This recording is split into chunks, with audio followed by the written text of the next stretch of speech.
장막절은 모세가 이스라엘을 속죄하기 위해서 시내의 산에서 내려온 40일 있다가 내려온 속죄일로부터 5일 후의 날짜입니다. 모세는 시내의 산에서 내려와서 이스라엘의 속죄가 이루어진 줄로 알고 이스라엘 자손들에게 하나님께서 지시한 규모와 모양과 재료대로 하나님께서 거하실 장막, 흔히 성막이라고 하죠. 장막을 지으라고 하셨습니다. 그렇게 5일 동안 장막을 만든 재료들을 이스라엘 자손으로부터 헌물을 받은 후에 장막을 짓기 시작한 날이 바로 장막절인 것입니다. 그러나 장막절은 비슷한 이름을 가지고 있습니다. 이름마다 사건이 다릅니다. 우선 초막절이라고 하는 이름을 가지고 있는데 일곱째 달 엿 닷새 날을 초막절이니 여호와를 위하여 이레 동안 지킬 것이라.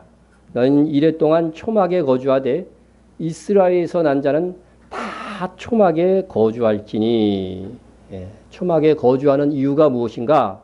이는 내가 이스라엘 자손을 애굽 땅에서 인도하여 내던 때에 초막에 거주하게 한 줄을 너희 대대로 알게 함이니라. 초막절은 이 이름은 하나님께서 이스라엘 자손을 애굽에서 해방시킨 후에 광야에서 처음 거주하기 위해서 지은 것이 초막이었다는 거죠. 그것을 그래서 이스라엘의 출애굽을 기억하게 하기 위한 절기로 시작된 것입니다. 우리가 성경에서 알다시피 출애굽은 우리에게 하나님께서 죄에서 해방시킨 것의 예표요 그림자입니다. 그러므로 초막절이라는 이름에서 우리는 우리를 하나님의 능력으로 구원하신 하나님의 은혜에 감사해야 하는 것입니다. 그러나 초막에 거주한 것은 이스라엘이 초막에 거주한 것은 아직 그들의 목적지인 가나안에 들어간 것은 아닙니다. 여전히 광야에 있어 제대로 된 집에 거주한 것이 아닌 것입니다. 이러한 초막, 이 초막에 거주하는 것, 이게 즐거운 일이 아닙니다, 사실. 그렇죠? 그렇지만 믿음으로 약속의 땅 가나안을 바라보면서 초막의 거함을 기뻐할 수 있는 것이죠. 여러분 한번 초막에 거주해 본 적 있으십니까? 이런데 그나마 나은 것이 원두막에 한번 자보신 분은 혹시 있을지 모릅니다. 그러나 이러한 초막, 반드시 이 지붕은 초막을 얹어야 돼요. 여러 가지 나무들을 얹어서 해야 되는데 이곳에 화장실이 있을까요? 없습니다. 주방이 있을까요? 샤워 시설 잘 때마다 샤워하시는 분, 여러분 같으면 초막에 거하면서 즐거워할 수 있을까요? 그런데 즐거워하라고 하고 있습니다. 그래서 어느 교회인지 모르겠는데 교회 앞에다 초막을 지어놓고 이렇게 있는데 내년에는 한번 우리도 초막 짓고 다 1일 체험식 해봐야 될 것 같은 생각이 듭니다. 7일 동안 이렇게 초막에 거하고 8일째에 성회로 모이는 것이 장막절입니다. 여러분 이게 여기에 거주하는 것이요 즐거울 수가 없어요. 그럼에도 불구하고 하나님은 뭐라고 그래요? 즐거워하라. 즐거워하라. 보십시오. 첫날에는 너희가 아름다운 나무 실과와 종려나무 가지와 무성한 가지와 신의 버들을 취하여 너희 하나님 여호와 앞에서 이레 동안 어떻게 하라고요? 즐거워하라. 즐거워하라. 먹는 거 잔뜩 들고 가갖고 먹으면 돼요. 먹으면서 즐거워해야 됩니다. 즐거워해야 됩니다. 여러분 편리한 장소도 아니고 편리한 시설도 없습니다. 그런데 하나님께서는 이스라엘에게 출애굽 광야에서 초막을 치게 하신 것을 기억하고 기뻐하면서 즐거워해라. 여러분 애굽에서는요 종이었어도 그래도 집들이 있었고 일만 그들이 시키는 대로 하면 먹을 것 걱정하지 않고 거할 것 걱정하지 않았어요. 그런데 하나님께서 해방을 시키시고 나온 곳이 광야입니다. 거할 집이 없습니다. 그래서 황량한 광야에 임시 초막을 짓고 거할 수밖에 없었습니다. 즐거울까요? 이스라엘 백성이 그 당시 즐거웠을까요? 그럼에도 불구하고 즐거웠습니다. 믿는 자에게는 즐거운 것입니다. 예수님을 믿고 구원을 얻었습니다. 믿은 후에 하지 않던 헌금도 하고 11조도 않고 더 가난해졌습니다. 그래도 이스라엘이 가나안의 소망으로 즐거워했던 것처럼 우리는 저천성을 소망하면서 즐거워하는 것입니다. 따라서 초막절은요, 절대로 믿음이 없이는 기뻐할 수가 없어요. 예? 현재 집을 가지고 잘 살고 있는 분도 하나님께서 1년에 일주일은 가난해져 갖고 천막 같은 장막에 거하면서 즐거워해야 한다고 하셨습니다. 예? 부유함으로 정말 세상에 안주하고 저천성을 바라보지 못하는 우를 범할 수 있기 때문에 그렇습니다. 제가 청년들을 지도할 때에 보면은 가끔 청년들이 주님께서 빨리 오셨으면 좋겠대. 그래서 사정을 딱 들어보면 여자한테 채여가지고서 시련 중에 있는 거야. 이 고통스러운 세상 빨리 가고 주님 빨리 오셨으면 좋겠다. 그렇게 말하는 것입니다. 여러분, 형편이 고통스러우면요, 다시 오실 주님이 정말로 사모가 돼요. 사모가 됩니다. 우리가 살만 하면은요, 여기가 좋사오니지 하면서 주님 다시 오실 이 주님에 대한 사모함이 거의 없어져요. 거의 없어집니다. 여러분, 그것 때문에 뭐가 있어요? 초막절이 있는 것입니다. 초막절 불편한 그곳에서 즐거워하는 것은 비록 이 세상에서 삶이 내게 불편하고 고될지라도 받은 바 구원을 즐거워하고 기뻐하라는 것이죠. 그래서 이 불편한 현장 속에서 오히려 내가 받은 구원을 기억하면서 그 정말 받은 이 구원의 그 기쁨과 즐거움, 감격을 누려보라고 하는 것입니다. 그러므로 초막절은 혹 내게 있는 것이 없어지고 초라해질지라도 하나님의 구원을 즐거워할 수 있는 믿음을 요구하는 것입니다. 그리고 현재 내 상황의 이 여건에 상관없이 예수 그리스도를 믿음으로 받은 구원이 얼마나 즐거운 일인가를 기억하고 확인하며 즐거워하는 절기인 것입니다.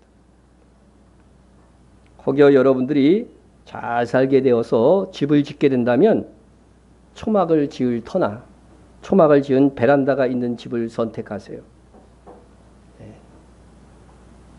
그래서 부요함이 초막절을 지킴으로써 우리가 받은 구원의 가치와 기쁨을 빼앗지 못하도록 하는 것입니다. 이게 아파트예요. 아파트에, 이스라엘 아파트에 보니까 뭐가 돼 있어요? 어떤 집들은 베란다를 해갖고 거기 초막을 진 거예요. 초막을 진 겁니다.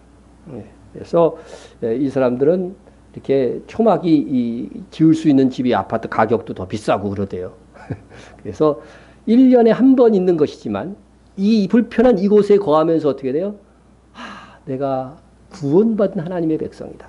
설사 내가 가진 것이 모두 사라진다고 할지라도 내 구원받은 이것이 가장 기쁘고 즐거운 것이다. 이것을 기억하게 하는 절기라고 하는 것입니다.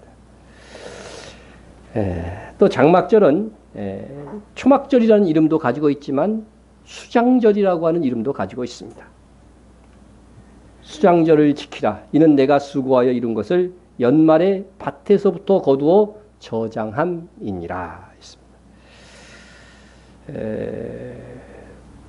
이것은 우리의 일생의 수고에 대하여 다시 오실 주님으로부터 상을 얻고 누릴 천년왕국과 이어질 영원한 하나님의 나라가 있음을 바라보게 하는 절기입니다. 우리가 이제 곡식을 수고해서 거뒀어요. 여러분들은 이제 농사를 안 지니까 하여튼 수고해서 얻은 것들을 뭐예요? 수장한다. 창고에 들인다 하는 것을 수장한다 그러잖아요. 그래서 수장절이라고 하는 것이죠. 그래서 우리의 인생의 여정도 다 끝나게 되면 우리의 수고를 따라 얻은 수확을 어떻게 돼요? 창고에 탁 들이는 거죠. 나의 창고, 하늘 창고에 탁 들이는 거예요. 그래서 이것은 영원히 누릴 수 있다고 하는 것이죠. 영원히 누릴 수 있는 것입니다.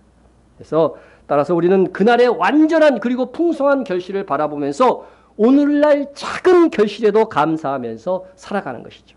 그래서 이것은 이 수장절의 작은 감사는 그날의 큰 감사의 맛보기라고 하는 것입니다. 맛보기. 그래서 작은 것에도 감사하는 성도는 그날의 큰 것을 얻게 될 것입니다.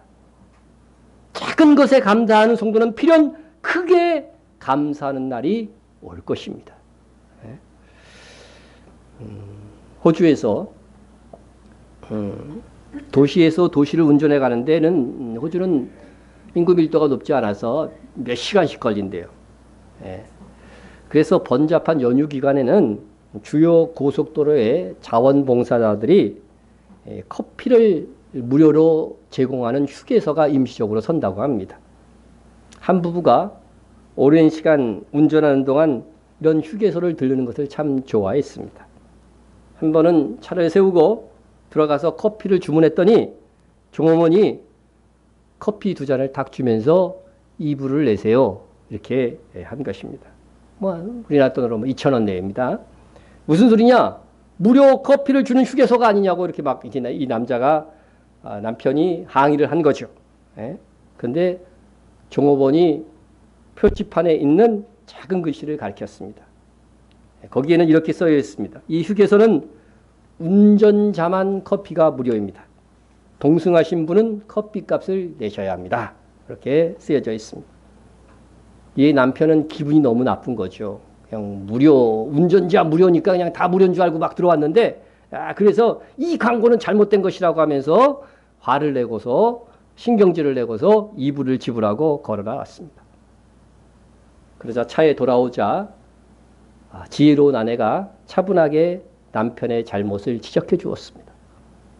운전자를 위한 한 잔의 커피는 선물이라고 하는 것입니다. 선물을 당연한 권리로 여기고 받은 것에 감사하지 않았다는 것입니다. 남편이 가만히 생각해 보니까 뭐 커피 한 잔값이 비싼 것도 아니었고, 그죠? 분명히 한 잔은 공짜로 선물로 받은 것이었습니다. 그것에 대한 감사는 없고 불평만 있었던 것입니다. 그래서 아내의 말이 맞다 이렇게 생각을 하고 남편은 무료 커피 한 컵은 내가 당연히 받아야 할 것이 아니라 선물이었으며 내가 감사해야 할 것이었음을 깨닫게 되었습니다. 잘못을 깨닫고 나서 즉시 남편은 다시 종업원에게 갔습니다. 내가 조금 전에 당신에게 불평을 했는데 화를 냈는데 미안하다고, 언짢게 해서 참 미안하다고, 한 잔의 커피 무료로 선물로 받은 것인데 그거 고맙다고 이렇게 말하고서 용서를 구했습니다. 그렇게 자신의 행동을 수정한 후에 그는 아무리 작은 음식이라도 모든 음식에 감사하는 습관을 그때부터 갖게 되었다고 고백했습니다. 그래서 그들에게 있어서 모든 것은 선물이었습니다. 여러분, 우리도 불평하고 항의하는 일에 빠르고 감사하는 일에 둔감한 것은 아닐까? 작은 서비스, 작은 선물에도 사람과 하나님께 감사해야 됩니다. 우리나라가 이만큼 치안이 유지되고 1년 동안 굶어 죽지 않았으며 북한의 위협 속에서 이만한 평화를 지속하고 가족과 교우들이 어울려 믿음을 이어갈 수 있었음을 우리가 하나님의 은혜로 알아 감사해야 됩니다. 여러분, 우리나라가 지금 위기니 안보 위기니 그러는데요. 제가 보기엔 그렇지 않습니다. 왜냐하면 여러분, 항상 언제나 그랬듯이 사회가 불안하고 경제가 불안하고 안보가 불안하면은 가장 민감하게 반응하는 것이 뭐였냐면요. 우리나라에서는 주식시장과 부동산 시장이에요. 그런데요, 전쟁이 금방 날 거리는데 부동산이 오릅니까? 지금 부동산이 다시 들썩거려가지고서 추석 이후에 이게 또, 그죠? 제재하는 그런 방안들을 강구한다고 정부가 발표할 정도니까 여러분 지금 국정이 지금 위기 상황이 아닌 거예요. 여러분 금방 전쟁 나는데 기업들의 주식이 올라갑니까? 말이 안 되는 얘기잖아요. 그죠? 가장 민감한 곳에서는 지금 위기가 아니라고 보는 거예요. 그래서 여러분 국정은 안정적으로 운행되고 있으니까 안심하고 사세요. 그래, 이런 현실, 예? 오히려 이 위기 속에서 세계가 볼 때는 우리가 위기라 그랬는데 우리 내부적으로는 오히려 주식이 오르고 뭐가 올라요? 부동산이 대려 오르는 이러한 것들 정말 이거 은혜로운 거예요. 은혜로운 우리가 이 삶을 지금 살고 있는 것입니다. 네?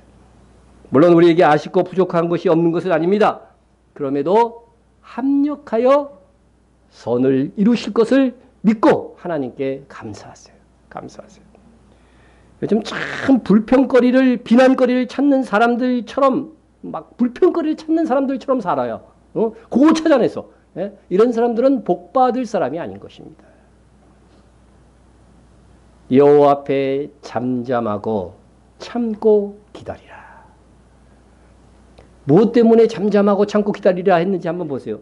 자기 길이 형통하며 악한 꾀를 이루는 자 때문에 불평하지 말지어다. 분을 그치고 노를 버리고 불평하지 말라. 오히려 악을 만들 뿐이야. 여러분 착한 사기치고 온갖 쳐갖고 얍삽한 수로 막 부자 되고 그죠? 그런 사람들 이 사회에 얼마나 많습니까? 그죠? 에? 그런 사람들 때문에 불평하고 분노를 품지 말라는 거예요. 그러면 오히려 악을 만들게 된다 하는 말씀입니다. 진실로 악을 행하는 자들은 끊어질 것이나, 하나님의 말씀입니다. 끊어질 것이나 여호와를 소망하는 자들은 땅을 차지하리로다. 땅을 차지하리로다. 예. 천진왕국에 정말 땅을 차지하게 될 것입니다. 다스릴 땅을 차지하게 될 것입니다. 예? 우리는 악한 꾀로 세상에서 잘 되는 사람을 봅니다. 물론 우리는 사회 정의를 위하여서 사법기관이 그러한 자들을 색출하고 바로 잡도록 기도해 주어야 됩니다. 그러나 그러한 자들 때문에 하나님 앞에서 불평하지 말아야 됩니다. 가소롭고 불쌍한 자들인 것입니다. 반드시 심판하시는 하나님을 믿고 있다고 한다면, 내가 비록 가난해진다 할지라도 정의롭고 믿음으로 산다고 한다면 이것은 가슴 가득한 기쁨이 되어야 한다는 것이에요. 그런데 이것을 불평하면은요, 하나님이 서운해한다는 거죠. 그래서 하나님 앞에서 잠잠하고 제발 참고 기다리라는 거죠. 내가 심판할 그때까지 기다리라고 하는 것입니다. 하나님께 헌신하고 하나님을 믿는 자들 반드시 그들은 땅을 차지할 것입니다. 주님으로부터 분깃을 받을 것이라고 하는 것입니다. 이 소망이 있다면 악인들의 형통은 가소로운 것입니다. 악인의 형통을 보고 부러워하기조차 한다면요, 이건 참 하나님을 슬프게 하는 일이다. 꼭 기억하세요. 우리가 일부 부족함에도 불구하고 예수님을 믿고 하나님을 섬기는 백성으로 살아갈 수 있다는 것을 막 자부심으로 느낀다고 한다면 하나님께서 그런 나를 보시고, 그래 너는 참으로 내가 합력하여 선을 이루실 것을 믿고 있구나. 믿고 있구나. 그 부족한 가운데서 믿음을 지키고 감사하느냐? 반드시 우리에게 보상해 주실 것입니다. 내가 사는 동안 안 되면 하나님께서 내 자녀에게 보상해 주실 것입니다. 혹 그럴 리는 없지만 내 자손 때에도 복을 받지 못한다고 한다면 주님 다시 오실 때는 반드시 보상해 주실 것입니다. 주님의 보상은 우리의 사람의 보상과 양과 질에서 완전히 틀립니다. 주님은요, 착하고 충성된 종에게 뭐 하는 거예요? 보상하시는 분이에요. 예? 착한 것은 마음의 상태죠. 그죠? 마음의 상태. 그래서 여러분 우리가 충성되어져야 하지만 우선 먼저 어떻게 돼요? 착해야 돼요. 여러분 착하십니까? 스스로 착하다고 한다면 착한 게 아닐 것 같아서 예. 여러분 불평과 불만으로 가득 찬 마음이 아니라 훗날에 보상하실 하나님을 바라보고 감사하세요. 그게 착한 마음입니다. 나를 향한 하나님의 선한 계획을 믿는다고 한다면 내 인생의 과정을 통해서 반드시 합력하여 선을 이루실 것을 믿으세요. 예? 나를 향한 하나님의 선하심을 믿는 것, 내 인생의 모든 과정을 통해 합력하여 선을 이루실 것을 믿는 것, 그래서 부족함 속에서도 감사가 넘치고 성도로서 자부심을 갖는 것, 이거 착한 것입니다. 예? 이 믿음이 있기에, 이러한 감사가 있기에 또한 이어서 충성하는 성도가 되는 것입니다. 그래서 착하고 충성된 종이 될 수 있는 기초는 정말 하나님의 나를 향한 선한 계획을 믿고 감사하는 거예요. 감사하는 거. 여러분 다시 한번 여러분 믿음의 자부심을 가지세요. 자부심. 대한민국 재벌보다, 세계 재벌보다 하나님께서 누구를 더 사랑하신 거라고요? 나를 더 사랑하시는 거예요. 네? 여기 나타난 얼굴들 누군지 아세요? 예? 우리나라 대재벌들 회장들입니다. 뭐 총수라고, 지들끼리 총수라고 그래. 예. 예? 이 사람들은 여러분 혹시 모르죠? 한두 명은 알 거예요. 그죠? 예. 이건 세계의 재벌입니다. 우리나라 재벌하고는 비교가 안 되는 세계의 재벌입니다. 이들보다 누가? 우리가, 내가 더 복받은 사람이에요. 이유는 뭐예요? 그들에겐 믿음이 없고 우리에겐 믿음이 있으니까. 이건 확실한 것입니다. 하나님의 보상은 세상 부귀영화처럼 누리고 없어질 것이 아닙니다. 영원한 지위와 땅과 복락을 누리게 됩니다. 우리 이 믿음으로 감사합시다. 우리의 착함과 수고를 따라 약속된 하늘의 상급을 믿음으로 바라보고 감사합시다. 만약 우리에게 이 믿음이 없다면 우리의 일생은 너무 억울한 것이 되는 것입니다. 그래서 이 믿음을 잊지 않게 하시기 위하여서 하나님께서는 우리에게 수장절을 주신 것입니다. 우리 하나님께서 약속하신 소멸되지 않는 영원한 땅을 감사로 받는 날이 오게 합시다. 수장절은 이렇게 우리가 착하고 충성된 것에 대한 하나님의 보상이 있음을 알게 하는 절기인 것입니다. 우리의 인생의 농사를 통해서 주님 다시 오신 날 뭐를 받아요? 상을 받게 될 것입니다. 근데 계시록에 보면 어떻게 상 주신다고 뭘 기준으로 해서? 행위대로예요. 행위대로. 상은 행위입니다. 구원과 다른 거예요. 행위대로 주시는 거예요. 그래서 수장절날 그걸 기억하라는 거예요. 예?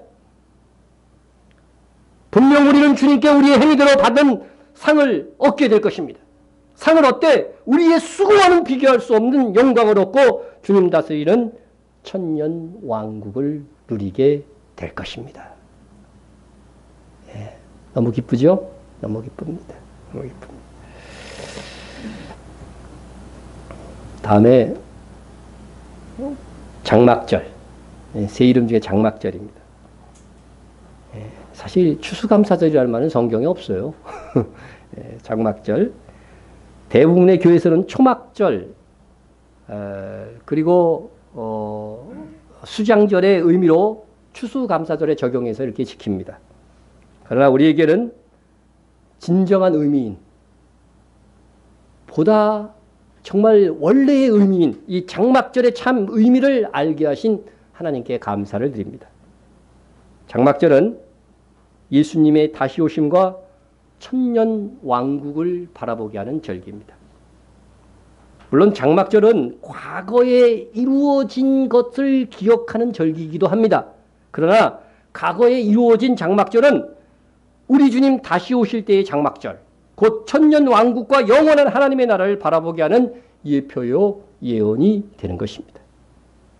그래서 우리는 우리 주님 지상 재림하실 장막절을 알기 위해서 이미 부분적으로 잠시간 성취된 장막절을 살필 필요가 있습니다. 이미 성취된 장막절은 언제였을까요? 그렇죠. 예, 그래도 대답하는 분이 있어서 저를 행복하게 합니다. 그것은 2000년 전 예수님께서 탄생하셨던 날인 것입니다. 이스라엘 백성들이 하나님의 말씀을 따라서 광야에서 맞는 장막이 예수 그리스도의 초림으로 성취되었다는 말씀이 요한복음 1장 14절 말씀입니다. 말씀이 육신이 되어 우리 가운데 거하시매.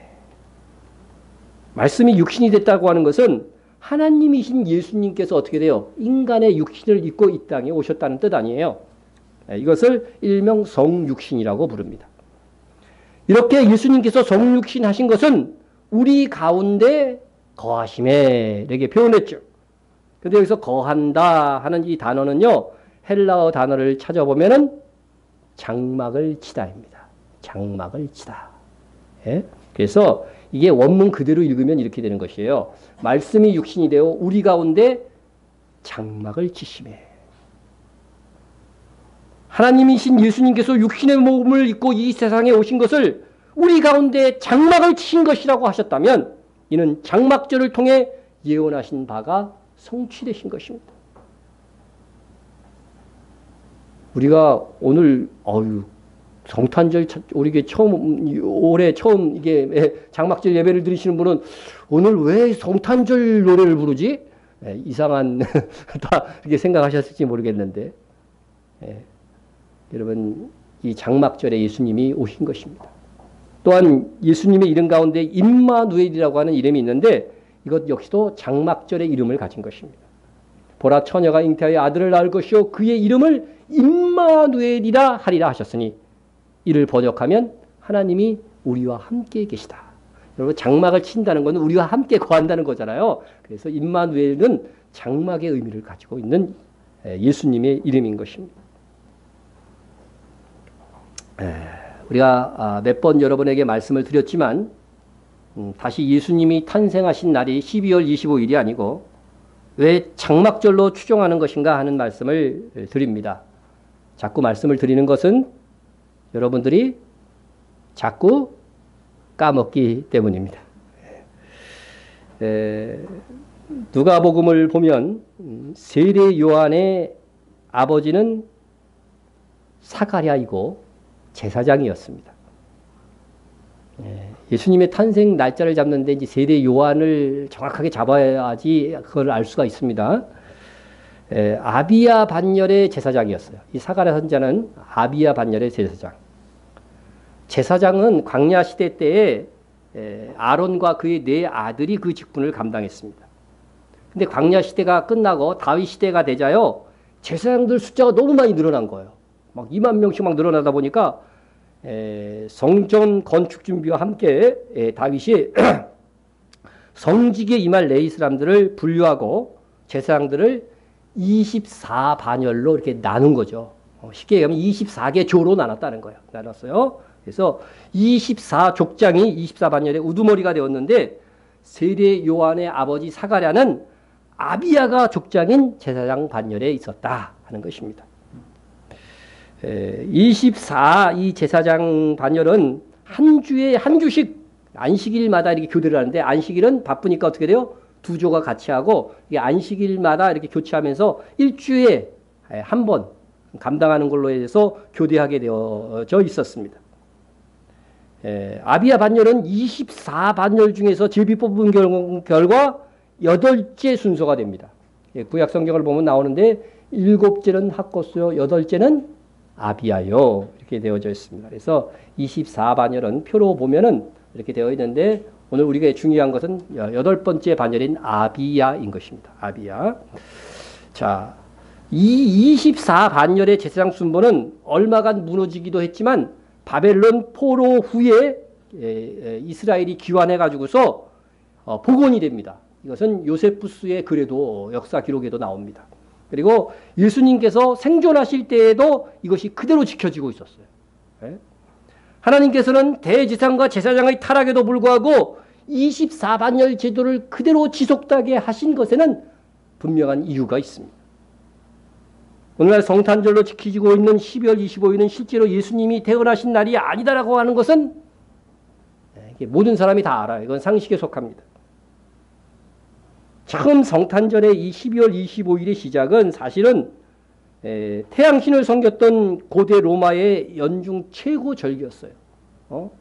라신의 그 최고 절기였는데 그 이후에 로마 교회가 태양신 숭배자들을 교회로 끌어들이기 위해서 12월 25일을 예수 그리스도의 탄생일로 바꿔갖고 지킨 것이 전통이 되어서 오늘에 이른 것입니다. 진짜 예수님께서 태어나신 날을 우리는 성경을 통해서 거의 가깝게 추정할 수 있고 또 그 의미를 볼 때 우리가 확신할 수 있다 하는 것입니다. 이를 알기 위해서는 먼저 이스라엘 달력을 이해해야 됩니다. 이스라엘 달력은 한 달을 29일 반으로 잡습니다.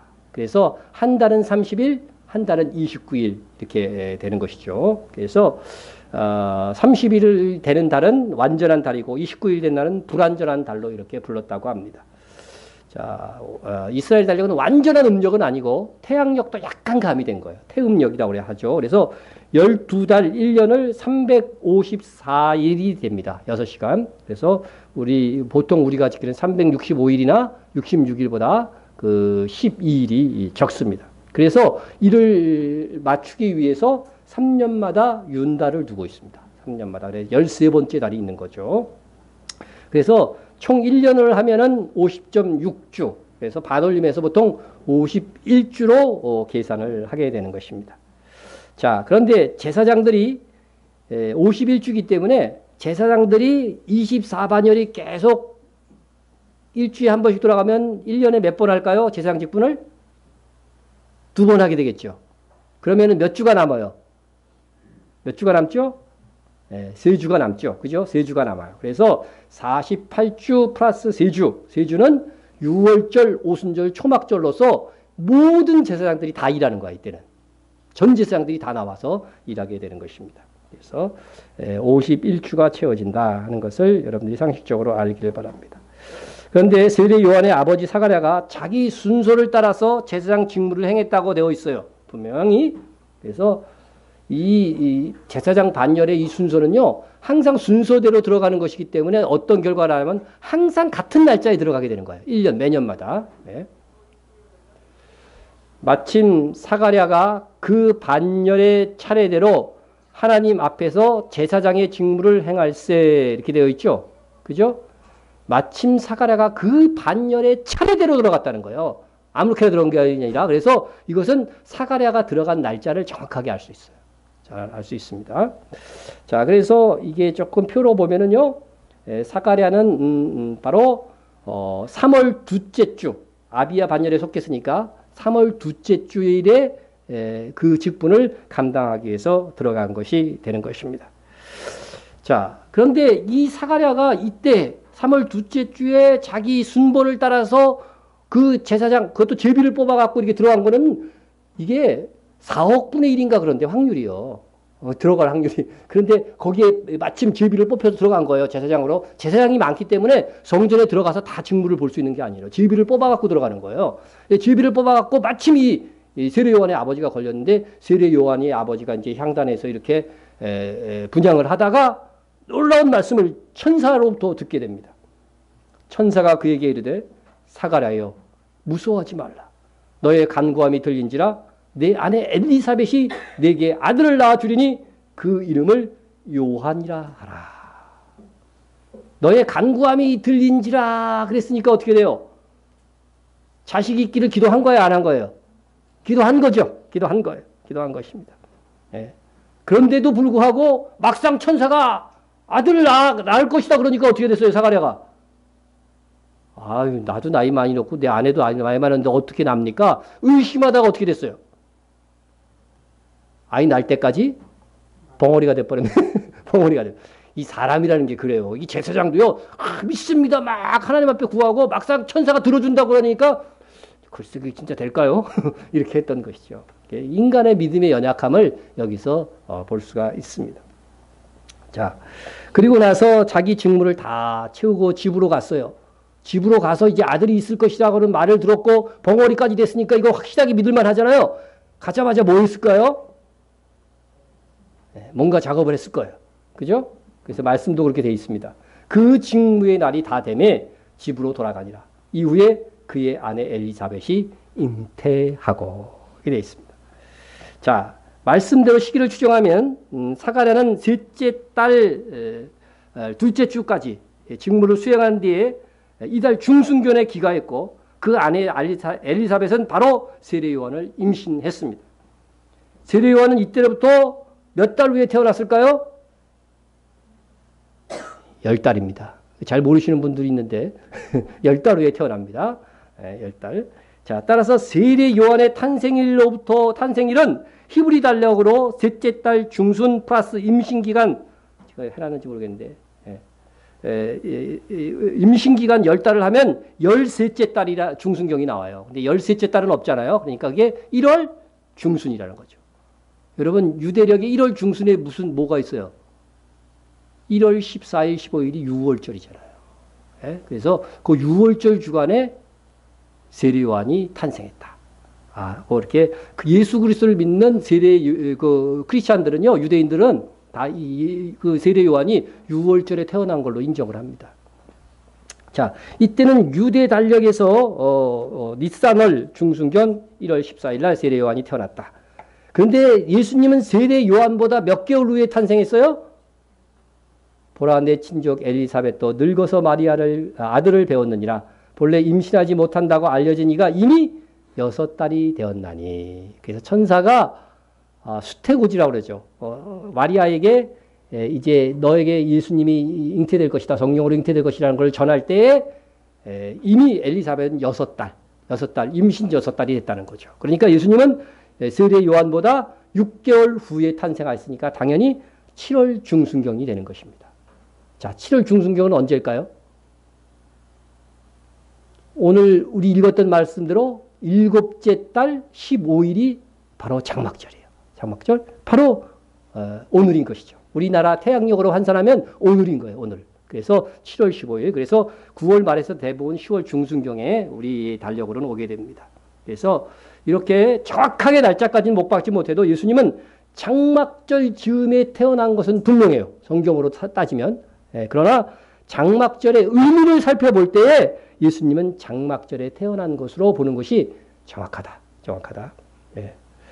우리가 이상을 살핀 것은 성탄절을 장막절에 지내자. 제가 그걸 주장하기 위함이 아닙니다.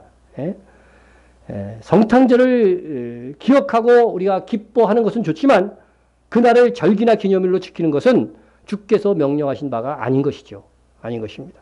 단지 우리가 장막절에 예수님께서 태어나신 것을 이 장막절마다 기억함을 통해서 다시 오셔서 우리 안에, 우리 가운데 장막을 치실 예수님을 바라보자는 거예요. 바라보자는 겁니다.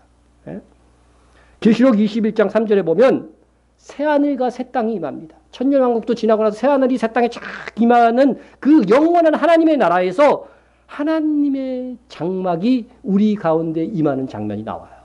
보십시오. 하나님의 장막이 사람들과 함께 있음에 하나님이 그들과 함께 계시리니.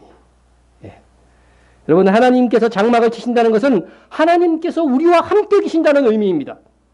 하나님이 그들과 함께 계시리니 이 말씀은 히브리어로 하면 임마누엘인 것입니다. 임마누엘의 이름으로 장막절에 다시 오신 예수님이십니다.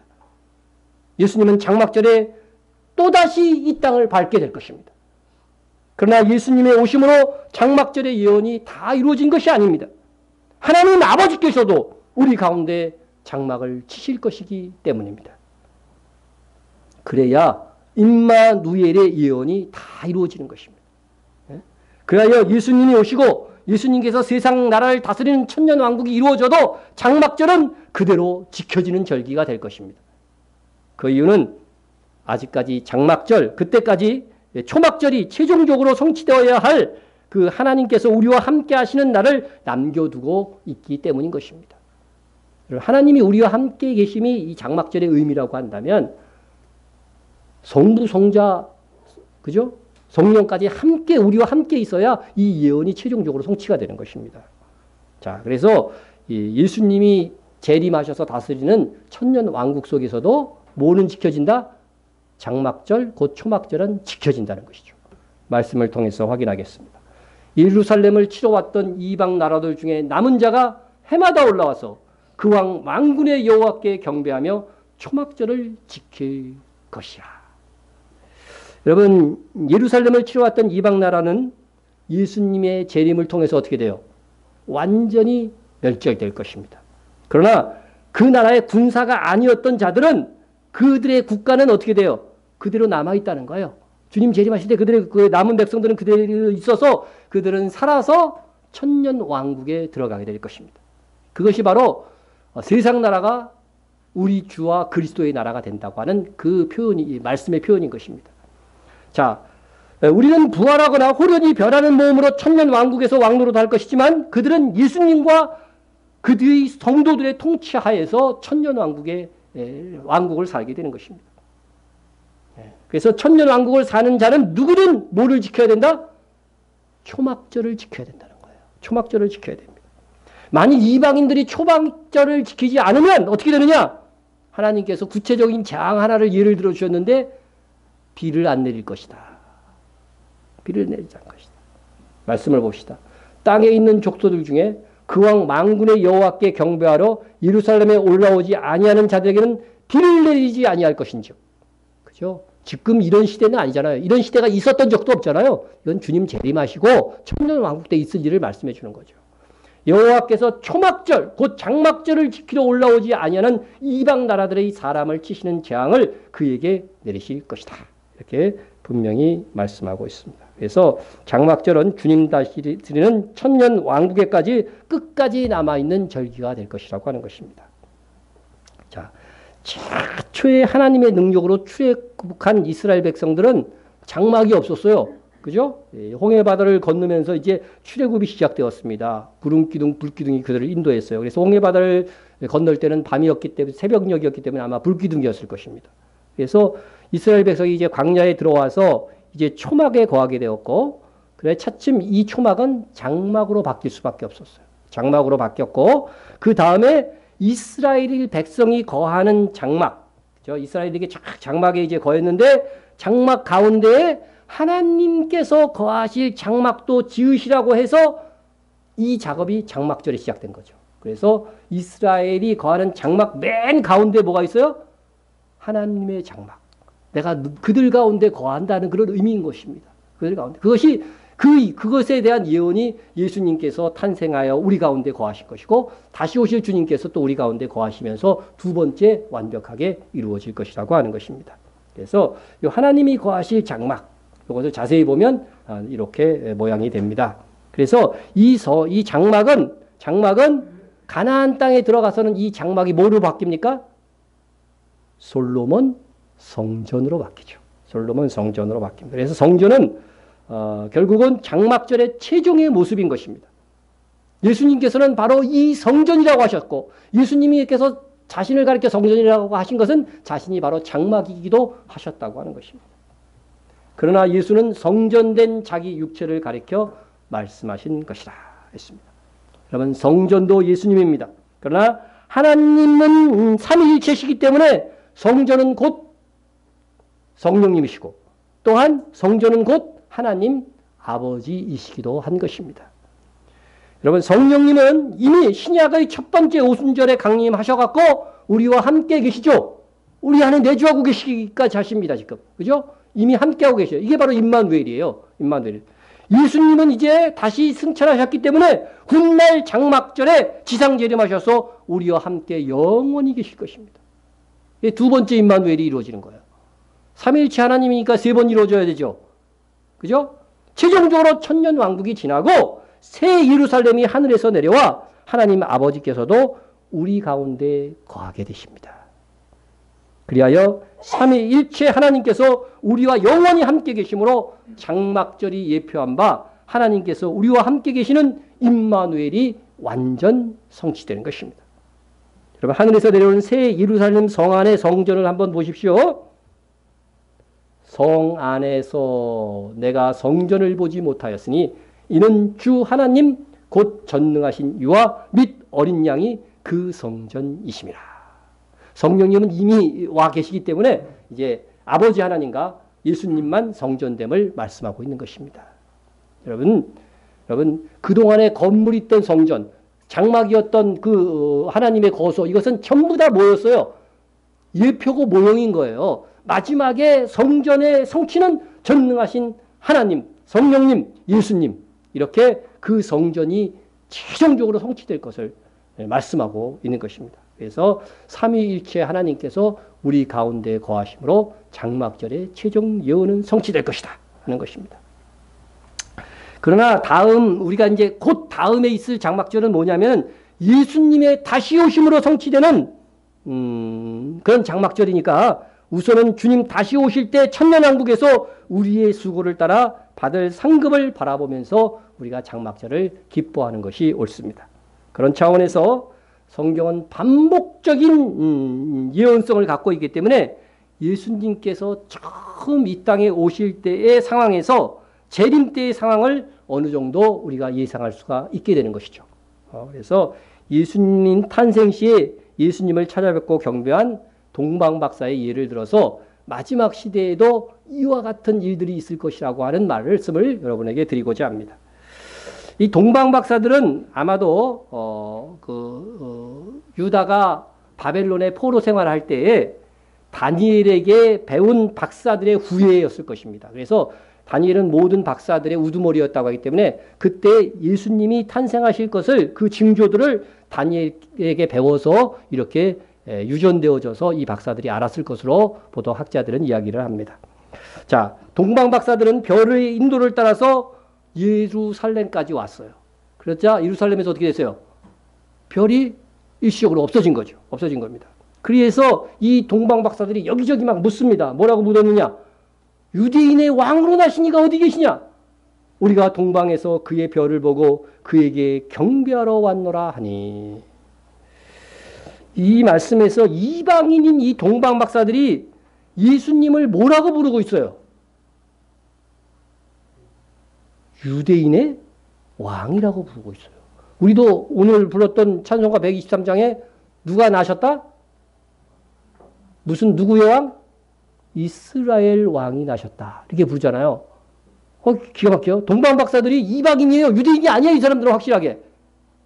그런데 유대인의 왕이 나시는 것을 왜 경배하기 위해서 온 것일까 하는 것에 대한 의문을 우리가 가져야 된다는 것이죠. 예? 왜 그랬을까요? 이 동방 박사들은 유대인의 왕으로 오신 이가 이방인 그들에게도 왕됨을 알았기 때문입니다. 그렇지 않고야 이방인 중에서도 고귀한 신분이었던 그들이 예수님을 찾아와 경배하고 예물을 드릴 리가 없는 거죠. 실제로 성령에 감동된 시몬이 성전에서 아기 예수님을 보고서 이렇게 말했습니다. 이는 만민 앞에 예비한 것이요 이방을 비추는 빛이요 주의 백성 이스라엘의 영광이니라. 여러분 구약 시대에는 하나님이 이스라엘만 다뤘어요. 근데 이 아기 예수님이 나시면서부터 어떤 일이 벌어질 것을 이미 이 시므온은 예언하고 있는 거죠. 만민이라고 얘기하고 있어요. 예수님의 탄생은 만민을 위한 것이고 이방을 비추는 빛이에요. 물론 주의 백성 이스라엘의 영광도 됩니다. 그러나 여기서 핵심적인 것은 뭐예요? 이방을 비추는 빛이 될 것이라고 하는 거예요. 네? 이처럼 예수님은 유대인의 왕으로 오셨지만 유대인을 중심으로 하여 온 세상 나라와 만민을 다스릴 분이시다 하는 것입니다. 그러나 예수님은 이 땅에 오셨을 때에 유대인의 왕이 되셨어요? 안 되셨어요? 되기는커녕 로마의 사형수로 죽었습니다. 사형을 언도할 권한을 가진 로마 총독 빌라도가 재판 중에 예수님께 물어본 신문한 말이 뭔지 여러분 아세요? 뭐라고 물었어요? 빌라도가 예수께 물어 이르되 내가 유대인의 왕이냐? 왜 이렇게 물었을까요? 고소 내용이 유대인의 왕이라고 주장했다는 거예요. 예수님이 고소 내용이 유대인들이 예수님이 얼마나 유대인의 왕이라고 떠들고 다니셨으면 떠들고 다녔다는 거냐 말씀하시고 다니셨으면 이들이 고소 사항이 뭐예요? 저 예수가 유대인의 왕은 지금 현재 헤롯인데 그리고 가이사 로마 황제인데 자기가 유대인의 왕이라고 떠들고 다닌다. 이렇게 고소한 거예요. 거짓 고소일까요? 참 고소일까요? 예수님 이렇게 말씀하고 다니시니까 참 고소죠. 이게 진짜 내용을 가지고 고소한 거예요. 그랬을 때에 예수님께서 뭐라고 대답하시냐? 보세요. 대답하여 이르시되 네 말이 옳도다. 예수님께서 유대인의 왕이심을 인정하신 겁니다. 예? 현실적으로 유대인의 왕이 되지 못하신 예수님께서 자기네 생사여탈권을 가진 빌라도 앞에서 너무나도 불리한 지금 진술을 하고 계신 거예요. 유대인의 왕이라고 한 적 없어요. 저들이 꾸며낸 얘기입니다. 이렇게 하면은 뭐 어떻게 방법이 없는데 정말로 저들의 고소 내용대로 내가 유대인의 왕이다. 내 말이 옳다. 그렇게 진술을 하신 것입니다.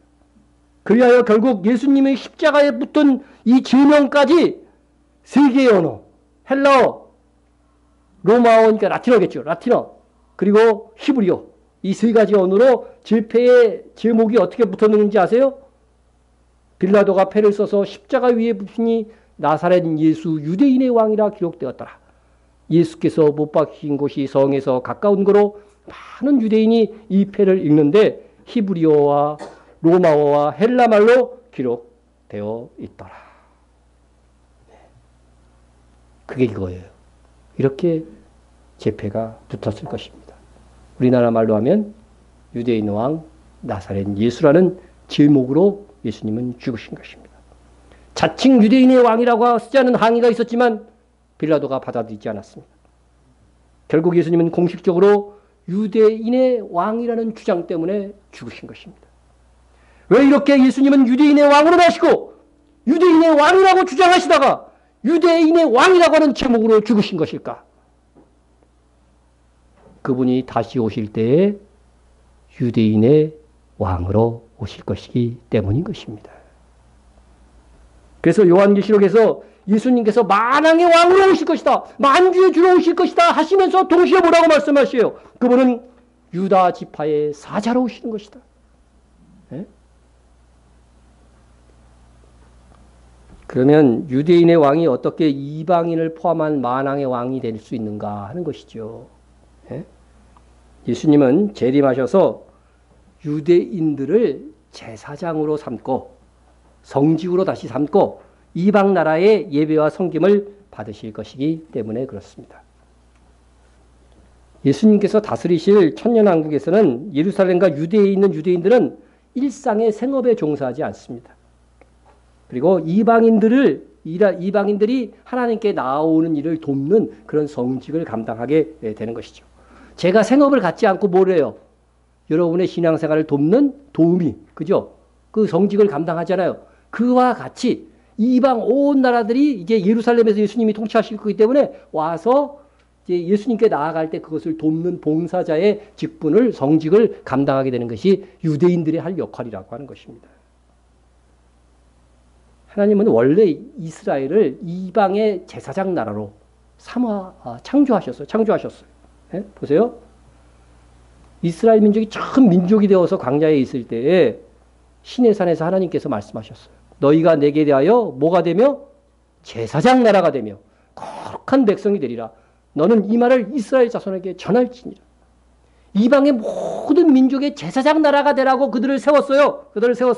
그런데 제사장 나라가 되기는커녕 다른 이방 민족이 하나님을 믿는 것을 더 방해를 해. 예? 그러자 어떻게 됐어요? 전 세계로 흩어지게 되었어요. 율법의 마지막 벌이 뭔지 아세요? 전 세계로 흩어져 버리는 게 하나님의 마지막 벌이에요. 마지막 벌. 그러나 주님이 다시 오시고 그들은 하나님께서 처음 계획한 이방인들을 위한 제사장 나라의 역할을 회복하게 될 것입니다. 하나님의 계획은 실패하지 않기 때문에 마지막에는 결국 성공한다는 거죠. 따라서 그때에는 우리 한국을 담당하는 유대인 성직자들도 따로 있을 가능성이 높습니다.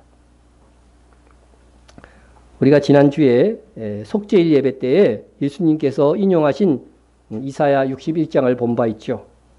속죄일이 예언하는 바가 예수님께서 나팔절에 공중 강림하신 후에 속죄일에 최종적으로 이스라엘의 속죄가 이루어지고 원수에 대한 보복의 날이 시작될 것을 말씀을 드린 바 있습니다. 그런데 이어지는 말씀을 보면 속죄일 이후에 유대인의 위치가 이방인 중에서 어떻게 될 것인가가 나옵니다. 그것을 오늘 우리가 교동문으로도 읽은 거죠. 오직 너희는 여호와의 제사장이라 일컬음을 받을 것이라.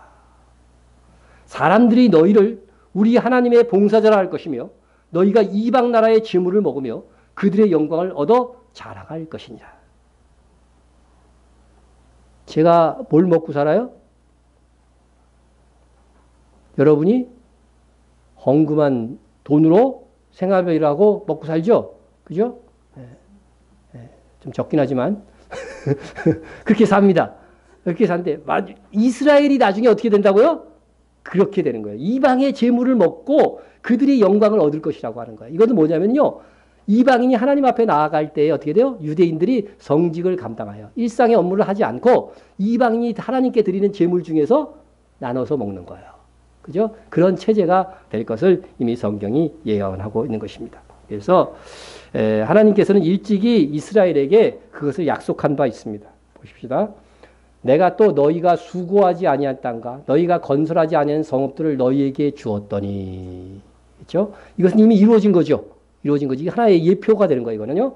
너희가 그 가운데 거주하며 너희는 또 너희가 심지 아니한 포도원과 감람원의 열매를 먹는다 하였느니라. 앞으로 이건 예언이에요. 이것은 천년 왕국이 왔을 때 이루어지는 것입니다. 그래서 이스라엘의 모든 포도원과 감람원의 이것들은요, 다 이방인들이 가꾸어 주고 그들은 오직 성직에, 그죠? 하나님의 일을 하는 봉사자로 섬김을 받을 것이라고 하는 이 예언인 것입니다. 우리가 이스라엘에 대한 눈이 열리면요, 성경이 굉장히 쉽게 이해가 되는 거예요. 그렇지 않으면 이게 자꾸 이거 뭐 교회에다 적용하고 막 이렇게 되면은요, 이게 해석이 상당히 어려워지게 되는 것이죠. 그래서 다 그냥 상징이니 뭐 이렇게 해석이 될 수밖에 없는 것입니다. 이렇게 유대인을 봉사자요 재상으로 삼아 다스리는 나라가 천년왕국이기 때문에 유대인의 왕이 곧 만국의 주요 만국의 왕이 되는 것입니다. 구약시대로부터 유월절은 이스라엘의 절기였습니다. 그러나 장막절은, 특별히 초막절은 구약 성경 시대에도 이방민족이 함께 지키는 그런 절기였어요. 그래서 이방민족의 대표 70개를 대표하는 그런 절기 행사가 있습니다. 우리는 이렇게 최종 유대인과 이방인이 합력하여 주 예수님을 섬기는 그날을 살게 될 것입니다. 그러나 그날이 오기 전에 우리가 할 수 있는 최선으로 이방인과 유대인이 하나로 하나님을 섬기기 위해서 힘써야 하는 것입니다. 혹자 이렇게 얘기하시는 분들이 있어요. 아니, 주님이 오시면 유대인이나 이방인이 하나 돼갖고 어차피 하나님을 섬길 건데 뭐 지금부터 유대인과 이방인이 하나 되기를 위해서 이렇게 애써야 됩니까? 그렇게 이야기하시는 분들이 있더라는 거죠. 그러면 한번 생각해 보세요. 어차피 주님 오면 우리의 질성 다 없어지죠. 그죠? 질성이 없는 몸이 될 건데 뭐 지금부터 그 죄 짓지 않으려고 애쓰고 노력할 필요가 있어요. 그렇잖아요. 그죠? 우리의 최종의 목표를 이 죄 많은 세상에서 추구하고 노력한 만큼 뭐를 주신다는 거예요? 상을 주신다는 거예요. 상을 주신다는 거죠. 완전할 수는 없지만 죄를 이기고 부단히 애쓰고 도달한 만큼이 우리의 상급이 될 것이기 때문에 우리가 어차피 주님 오시면 우리가 죄를 다 이기고 승리할 것이지만 이 땅을 살 동안에도 죄를 이기고 승리하기 위해서 애쓰는 것이죠. 마찬가지로 그날이 오면 유대인과 이방인이 하나가 되어 예수님을 섬길 것입니다. 그러나 그날이 오기까지 우리가 유대인과 이방인이 하나가 되는 일이 기여한 만큼 우리는 우리의 상급을 예수님으로부터 받게 될 것입니다. 그러므로 상급에 있어서도 유대인과 이방인은 떨어질 수 없는 짝이라고 하는 것입니다. 어느 날 아빠가 아들을 데리고 아침 운동을 나갔습니다. 얼마 지나지 않아서 지나가던 행인이 아빠에게 아저씨 운동화 짝짝이로 신고 나왔어요. 이걸 일러준 거죠. 아빠가 얼굴이 시뻘개져서 나온 지 얼마 안 됐기 때문에 아들에게 얼른 가서 아빠 신발 가져오라고 시켰어요. 그때 착한 아들이 착 빠르게 달려가서 왔는데 그만 빈손으로 왔습니다. 아빠가 왜 그냥 왔어?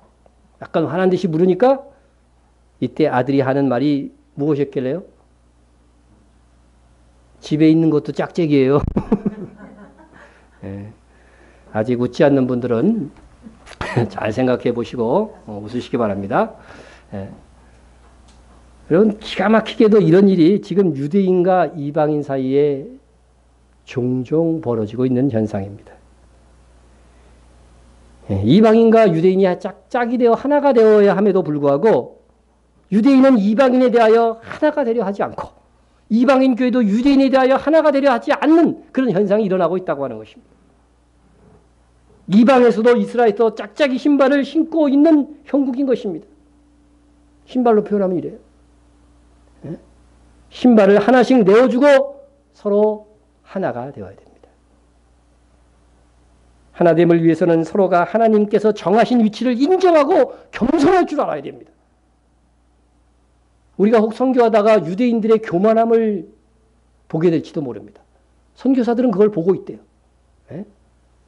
그럴 때도 우리가 겸손히 그들이 우리의 장자임을 인정해야 됩니다.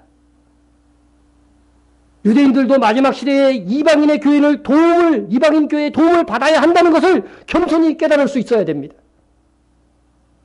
그러나 혹 그들이 그렇지 못하다 할지라도 우리는 겸손히 그들을 섬기고 그래서 주 예수님을 믿도록 인도해야만 할 것입니다. 그러면요, 천년왕국 때에 이 유대인들이 뭐예요? 우리의 봉사자, 우리의 성직이잖아요. 우리의 그 노고를 알아주고 분명히 우리에게는 어떤 대우? 특별 대우할 것이다 생각이 됩니다. 그날이 오기까지 유대인과 이방인이 완전히 하나 되어 주님이 섬기는 그날까지 이방인과 유대인이 하나 되는 이 이스라엘 선교 사역에 힘써 일함으로 인해서 주님으로부터 칭찬받는 우리가 됩시다. 예루살렘에서 아닌 베들레헴에서 예수님이 탄생하실 때에 누가 와서 경배했다고요? 동방 박사들이 와서 경배했듯이 우리가 이 시대에 동방 박사가 되어 유대인들을 깨워야 됩니다. 우리나라가 이스라엘의 서방에 위치해 있어요? 동방에 위치해 있어요? 예? 동방에 위치하고 있다는 것 기억하세요. 예? 동방. 예. 유럽을 서방이라고 그러죠? 서방. 예? 예. 우리나라는 극동이라고 그러죠? 극동아시아. 동쪽이란 말이죠. 이 기준이 어디서 나온 걸까요? 서방과 동방. 예? 자, 보십시다. 이게 세계 지도입니다. 세계 지도인데 이 세계 지도 가운데에 점을 콕 찍으면 어느 나라일까요? 자, 찍어봤습니다. 이 나라가 바로 이스라엘입니다. 이스라엘을 중심으로 인해서 좌우로 이렇게 이제 가르면 서쪽과 동쪽이 되는 거예요. 그래서 유럽을 서방이라고 하는 거죠. 예? 자, 그러면 동쪽에서 뭐가 떠요? 해가 뜨죠. 그래서 하루의 시작은 항상 극동에서 시작하는 거죠. 예? 극동. 뉴질랜드와 이쪽 끝에 극동에서 시작되어져 가지고서 하루가 시작되어져 갖고 쭉 서쪽으로 가서 하루가 끝이 납니다. 여러분, 마지막 시대에 주님의 재림을 오게 하는 동방 박사가 되고 싶지 않습니까? 우리는 동방에 삽니다. 동방에 살아요. 그래서 우리 민족이, 우리 교회가 이스라엘을 회복시키는 저는 등불이 되기를 소원합니다.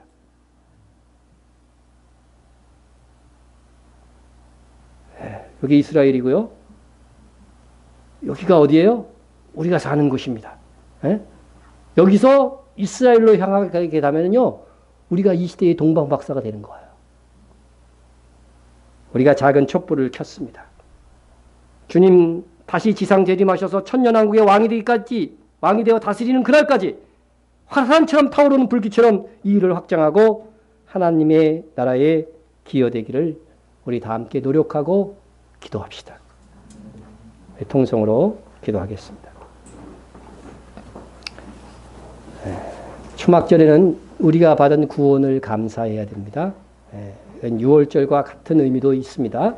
그러나 우리가 받은 구원, 우리가 받은 어떤 세상의 선물보다도 가장 감사한 것을 아시고 감사하시고, 우리에게 주신 수확, 그죠? 1년의 수확을 감사하시면서 또한 주님 다시 오실 때 주실 수확, 그죠? 상급도 감사하세요. 믿음으로 또 이방의 빛으로 오신 예수님의 탄생을 감사하시고, 성취된 장막절입니다.